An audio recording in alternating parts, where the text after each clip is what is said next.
Ahmad kitaaba isaanii mootummaa ida'amuu jedhu wayita eebbisan Itoophiyaan galaana diimaatiin handaara galaana argachuun waan oolu miti jedhan. ዛሬ የኛ የሆነውን har'aantana dhalootni galaana diimaa isa kan keenya ta'e du'ee bifachuuf gaaffii dhiyeessuuf sodaatu shakkii qabu uumamuunsaa qaama cabaxiin sammuuti hin dandeenyu jedhee yaada. Ani isiniif mirkaneessuun barbaada Itoophiyaan ni dandeessi. ኢትዮጵያን የሚያክል ሀገር biyyi hanga kana geessu Itoophiyaan daangeffamtee ijoollee keenyaaf dabarfamuu qabdi jedhanii yaaduun ilaalcha sirrii miti. Kana milkeessuuf waraanni walitti bu'insi ni barbaachisa jennee hin amannu. Kanumaaf waggoota 5 darbaniif shurshuraa kabaane. Ammas karaa nagaa seera addunyaa irratti hundaa'uun karra Itoophiyaatti cufatee fi hiyyeettii ishee jechisiisa irraa furamuu qabdi jennee waan amannuuf waltajjii kamuu irratti Itoophiyaa wajjin karaa nagaa dubbachuuf ከኢትዮጵያ ጋር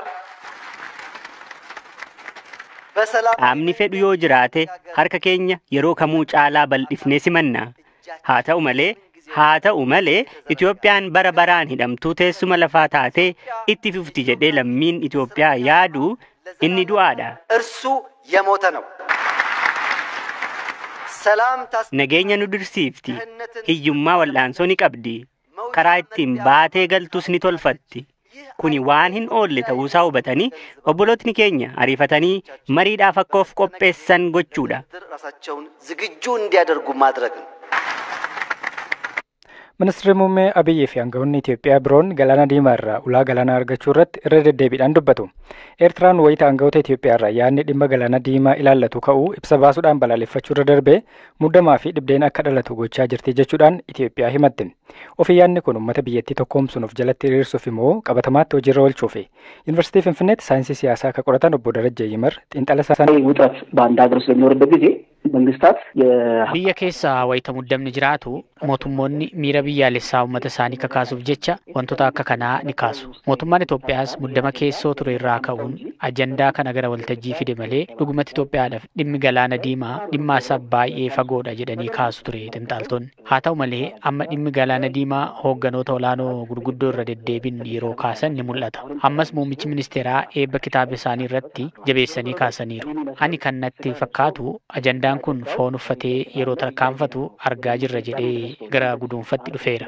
Maaliif akkas jette yoonaan jette dhimmichi harka namoota siyaasatii bahee ajajoonni waraanaa osoo hin hafiin adda babaayitti galaana diimaa yookaan du'a jechaa jiru. Waltajjii ho'isuuf yookaan dantaa siyaasaa keessaa argachuuf qofa dubbatamaa waan jiru natti hin fakkaatu. Dhimmicha jabeessaniitti adeemaa jiraachuu isaaniif agarsiiftuuwwan barruu maqaa ambaasaaddar Diinaa Muftii eeruun bahe keessatti yaadni kaahame naannoo kiiloo 4tti miira jiru sirriitti agarsiisa. Maal jedhaniiru seete Itoophiyaa fi Eertiraan konfedereeshiniidhaan walitti makamanii Itoophiyaanis deebitee ulaa galaanaa argachuu akka dandeessu filannoo jiru fayyadamuu qabnaa jedhan. Muummichi ministeeras akkasumaan waltajjiif qofa gabaabsanii kan kaasan natti hin fakkaatu. Sabboonummaa Itoophiyummaa isa qabbanaa'e deebisee dammaqsuuf ajandaawwan biyyaalessaa akkasii gara waltajjiitti fiduu fi raawwachiisuu dandeenyan caba guddaa suphuu ta'a. Gama Eertiraatiin dhimmicha jabeessanii qabuu isaanii kan hubattu ibsa yeroo yerootti gama ministeera odeeffannoon bahu yeroo ilaaltudha. Guyyaa 2 dura ibsa baasaniin iyyuu Itoophiyaan bu'uura seeraa fi siyaasaa kamiinuu galaana diimaa yookaan asab filannoon ittiin argattu hin jiru jedha. የትኛውም ፖለቲካዊ ማዕቀፍ ቀይ ባህርን ወይም ደግሞ የአሰብን አክሰስ የምታገኝበት አማራጭ የለም። biyyaalessaa kutaa 12ffaa dhiyeenya firiinsaa ibsame keessatti manneen barnootaa bultii addaa ifa boruu maqaansaa irra deddeebiidhaan ka'a. Barattoonni manneen barnootaa kanaa qabxii olaanaa akka biyyaatti galmeessan. Obbo Siyyum Kabbadaa biiroo barnoota Oromiyaatti daayireektara manneen barnoota bultii addaati. Akka Obbo Siyyum jedhanitti manneen bultii addaa ifa boruu Oromiyaatti akka bu'uureffamuuf ka'umsa kan ta'e kufaatii seektara barnootaati. Ofii kufaatii damee barnootaatiif kun falataa laata? Maatii olaanaatu dubbise. Investmentii biliyoona guddaadhaan manneen barnootaa ifa boruu sadarkaa lammaffaa dhibbadha. Kanneen kana keessaa mootu torban bultii addaa ta'anii akka isaan ijaaraman. Amma manneen barnootaa bultii addaa torbatu banamee jira jettanii kutaa 12 baranuma qoramanii yeroo jalqabaaf qoraman. Barattoota hagamiitu barachaatu jira amma waliigala manneen barnoota bultii addaa kanatti. Manneen barnoota bultii addaa nu bira jiranitti naannoo 3,497 dha. Manneen barnoota bultii addaa kun eessa mee nutti himaa torban isaanii? Torban isaanii kan isaan jiran tokko Amboodha, Dodola, Najjoo, Beddellee, Yaaballo, Nageelle. Haramayaa tokko irraa fadheera. Haramayaan torbaffaadha. Tole, amma qorumsa kutaa 12ffaa miilanaa kanaan wal qabatee qorumsa biyyoolessaa jechuudha. Barattoonni mana barumsa bultii addaa ifa boruu kun maal fakkaata bu'aan argame akka eegame ta'eera barattoota hagamiitu qoramee? Kan eegame olidha kan inni ta'e. Nuyi akka karooratti kan qabanne persentii 100 ijoolleen kun darbuu qabdii kan jettu. Karoora tarsiimaa barattoota kana qopheessuuf danda'e qopheessineet hojjetaa turre. So persentii 100 torbanuu dabarsanii jiran. Manneen barnootaa bultii addaa kan ifa boruu kun barattoota isaanii 100 dabarsan jechuudha. 100 dabarsani. Waliigala barattoota meeqa amma kutaa 12 kan qorame? Kutaa 12ffaa kan isaan qoraman 706 kan mana barumsa waldaa misooma Oromiyaa odoon dabalatiin jecha ka torban kanaa qofa sitti maa. 706 darbaniiranii qabxii olaanaadhaan almost barattoonni persentii 40 ol ta'an 500 ol galmeessisan. Akkamitti ibsituun milkaa'ina kana tarii amma kan jalqabaas waan ta'eef bu'aa qorannootiin booda manni barumsaa kun amma bu'aa isaa jalqabaa kana akkamitti ibsitu isin?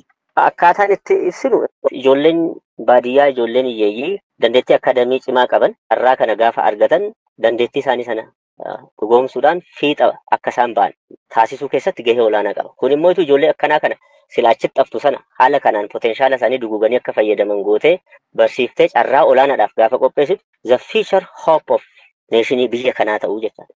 Saba kanaa ta'uu jechaadha. Kanatu yaadamee hojjetamee ture amma gaafa laaltu dhaadannoon keenyayyuu sammuu saba biyya kanaa egeree ta'uu danda'u uumuudha. Amma namni baay'een hin falma waan kana. Dhawaata gaafa diinagdeen keenya dabalu manneen barnootaa hundaa akka istaandaardii kanaatti akka isaan deemuu danda'an. By the way, manneen barnootaa addaa jennee 30 bara kana qorsiisne keessa persentii 81 dabarsaniira. Manneen barnoota addaa kun kan ijoolleen achi jiraatanii deddeebi'anii maatirraa baratu ulaagaa keenya seet goonaa fi seentiraalii ganna qormaata nuti qopheessaa fi istaandaardii tokkoon akka isaan deemuu danda'an qabxii darbiinsaa simannaa isaanii nuti murteessa. Barsiisaa naannoo sanitti ulaagaa nuti baasnuun dorgomsiisanii qaxaruu jechaadha. Gara fuulduraatti maaltu yaadame tarii amma manneen barnootaa kun kan bultii addaa kun hanga kana milkaa'uu danda'an taanaan iddoowwan isaan jiran baay'ee murtaa'aadha akka natti himtanitti manneen barnootaa kanaa 7 qofa wanni yaadame jira gara fuulduraatti. Kuni mootummaan kan yaadee bu'aa kana xiinxalee raawwatee faayidaa miidhaa isaa ilaalee kan murteessudha. Isin biiroo barnootaas waan taataniif amma akkuma yeroo duratti naqaastan qeeqni qabu kanarratti barattooti maajoritii ta'an dagatamaniiru kan jedhudha. Kanarratti waan jettan qabdu ijoollee kana qofatti xiyyeeffannaan kan jiru darbuun isaanis barattoota muraasa qofti qabxii olaanaa fiduun akka galmaatti ilaalamuun qabu kan jedhu namoonni kaasan jiru. Qeeqichi sirriidha alaalaa yoo laaltu.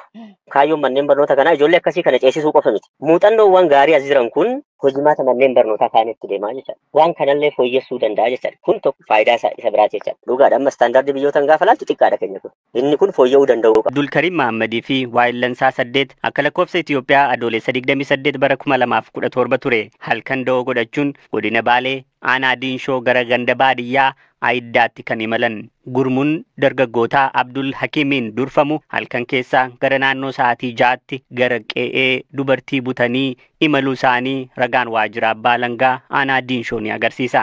Himatamtoonni 9 kun godina Arsii lixaatti jiraattota aanaa Daabbaa yoo ta'an walakkeessa halkanii mana miidhamtuu erga ga'anii booda balbala manichaa dirqiidhaan bansiisan. Haati miidhamtuu kanaa mana keessa osoo jirtuu ishee dirqiidhaan irraa qabanii mucayyoo biraa qabatanii ba'an jedhan. Dhimmicha ilaalchisee BBCf yaada kan kennanii fi waajjira abbaa alangaa aanaa Diinshootti abbaa adeemsa yakkoota adda addaa kataan Kadir Mahammad wayita yakki kun raawwatamu geessii manicha keessa jiru harmee miidhamtuu qofa akka ta'anis himan. Himatamtootni kun halkan da'eeffachuun yakka butii erga raawwatanii booda gara magaalaa Diinshootti imala lafoo sa'aatiiwwan fudhate eegalan. Magaalicha yommuu ga'anittis miidhamtuu umuriin ishee waggaa 20 ta'u konkolaataa fe'umsa uummataa keessa galchuun gara aanaa irraa dhufan aanaa Adaabbaatti imala eegalan. Haa ta'u malee aanaa Diinshoo bira darbuu hin dandeenye. Halkan keessaa sa'aatii 9 yeroo ta'u aanaa Diinshoo bakka addaa Keellaa jedhamutti qaamoleen seeraa shakkiidhaan konkolaataa kana qabanii gaafa sakattaan himatamtootni 9 kun miidhamtuu kana qabanii osoo deeman qabamanii jedhan abbaan alangaa kun. Waajjira poolisii aanaa Diinshootti geeffamuun qorannoon irratti gaggeeffame. Itti aansuun abbaan alangaa aanaa Diinshoo mana murtii aanichaatti himata kan hundeesse yommuu ta'u miidhamtuun harmeen miidhamtuu akkasumas miseensonni poolisii keellaa irratti eegumsa irra turan jecha ragummaa kennan. Ragaan qorannoo mana yaalaas dhiyaate. Himatamaa tokkoffaa akka ta'ee fi miidhamtuu waliin gaa'ela godhachuuf yakka butii kan qindeesse Abdul Hakim Muhammad yakkicha raawwachuusaa yommuu amanu, waahillan isaa hafan 8 garuu ni haalan. Himatamaa tokkoffaan gochi kun gocha isaa ta'uusaa guutummaatti amane. Himatamtootni hafan jecha ragaa abbaa alangaa ofirraa ittisuu hin dandeenye. Manni murtii aanaa Diinshoos dhaddacha wiixata akka lakkoofsa Itoophiyaa fulbaana 5 bara 2018 ooleen tokkoon himatamtootaa irratti dhaacimaa waggaa 3 murteesse. Yakkichi halkan raawwatamuunsaa akka yaada adabbii cimsuutti gama abbaa alangaatiin ka'us manni murtii himatamaa tokkoffaan yakkicha raawwachuu amanuunsaa miidhamtuurraan miidhaas haalaa kan hin qaqqabsiisne ta'uu fi maatii lamaan gidduutti araarri bu'uusaa ragaan dhiyaachuunsaa murtee kennameef ka'umsa akka ta'e manni murtichaa himuusaa kaasaniiru. Gama biraatiin hubannoo seeraa gandoota baadiyyaa irratti hojjetamu ka'umsa godhachuun yakki butii xiqqaachuusaa kan himan abbaan alangaa guutummaan guutuutti dhabameera jechuun garuu hin danda'amu. Akkasuma qeerroon Oromiyaa bahaatii fi akkasuma qeerroon adda addaa waan galee hundaayyuu ni qolannaa mootummaan akka nu karaa nu jalaa goruu jechuudhaan nu mootummaa keenya jenneetiin abdannaa garuu mootummaan waraana nurratti bansiisee sablammii adda addaa nurratti ijaarsisee nurratti kakaasaa akka jiru gabaafamaa jira jechuudhaan miidhaa gara komii gara mootummaa dhiyeessaatiin jiran. Oromiyaan hanga ammaatti wal dhageettee walii galteedhaan diina isaa ka daangaadha Oromiyaa miidhamaatiin jiru akkasuma cabee kufaatiin jiru ka beelwa dheebuudhaan saaxilamaatiin jiru walii galteedhaan tokkummaadhaan dhaabbachuu waan hin dandeenyeef walii galteen Oromiyaa kun hedduu isaan akka miidhaatiin jiru gabaafamaa jira. Osuma kun kanaan jiruyyuu mootummaan dhiyeenna kana dachii Oromiyaa qoqqoodee naannoo Somaalee jala galchuudhaan Oromiyaa Harargee ba'aa gara Oromiyaa gartee akkasuma godina Baalee akkasuma Harargee akkasuma Booranaa naannoo hanga Mooyyeleetitti waraana kana gartee mooran mootummaa yookaan mootummaan dachii Oromiyaa kutee naannoo Somaaleetii kennuudhaan Somaaleen kenna jettee itti galtee itti galmeeffattee fudhachuudhaan kabiraatiif sattaafataa akka jirtu gabaafamaa jira. Kabajamtootaa fi jaalatamtoota kennaa kabajaan inni mootummaan kun Somaaleedhaaf ta'ee daangaa dabruudhaan Somaaleen kabajaa san garuu siifeeffattee osoo hin taa'in gara biraatitti ammatan kaarfiyyee akka siyaanaatiin jirtu gabaafamaa jira. Tuniin hungeettu jechuudhaan hanga Hawaashitti akka tankaarfachaa feetu Somaaleen bifa haaraan akka socho'aatiin jirtu hidhattee hidhachiiftee daangaa Oromiyaa cabsitee seentee miidhaa uummata irraan gahaa akka jirtu qabeenya uummataa akkasuma uummata tikfatee bulaa fi qotatee bulaa irratti miidhaa sassaabaa akka jirtu gabaafamaa jira. Asuma hanga Mooyyaleetitti babal'inaa naannoo Booranaa guutuu akka waraanaan saaxilaatiin jirtu gabaafamaa jira. Kana garuu kan wal afaan kaa'ee uummata kana mootummaa ta'uu isaa mirkaneeffatee jira uummanni jechuudhaan komii kana dhiyeessanii jiranii. Kabajamtootaa fi jaalatamtoota kennaa uummannis keessaa nyaatees nyaataatiin jira. Uummanni Oromoo tokko ta'uudhaan sochii kana waan isa galee hundaayyuu tankaarfatee waan isa galee hundaayyuu wajjiin wal lagahee waliin qolatee walirra duuluu dhiisee tokkummaadhaan walii yookaan galu taatee namni daangaa isaa cabsee seenu hin jiru. Kanuma dubbiin jechuudhaan qeerroon Oromiyaa dabarsitee jirti.